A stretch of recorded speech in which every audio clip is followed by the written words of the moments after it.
ఎలా ఉన్నారు? ఈరోజు రెసిపీ వచ్చేసి నేను పెరుగు చారు అనేది ప్రిపేర్ చేశానండి. పెరుగు చారుని మరోగా మజ్జిగ పులుసు అని కూడా అంటారండి. కానీ నాకైతే చిన్నప్పటి నుంచి పెరుగు చారు అనడమే అలవాటు. అందుకని నేను ఎక్కువగా పెరుగు చారు అనేది అంటాను. ఈ రెసిపీ నేమ్ వచ్చేసి దీనికోసం అయితే నేను హాఫ్ కప్ పెరుగు, హాఫ్ కప్ వాటర్ యాడ్ చేసుకొని మనం పెరుగు అనేది కలుపుకోవాలి. ఒక కవ్వంతో కానీ స్పూన్తో కానీ మిక్స్ చేసి పక్కన పెట్టుకోవాలండి, ముక్కలు లేకుండా.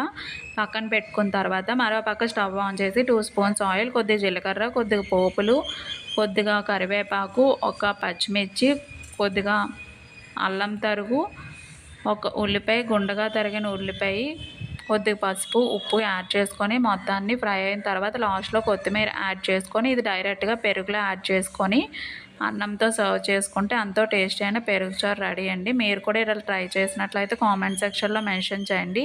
లైక్ చేయడం, షేర్ చేయడం, సబ్స్క్రైబ్ చేయడం మాత్రం మర్చిపోవద్దు. Thank you for watching. Bye.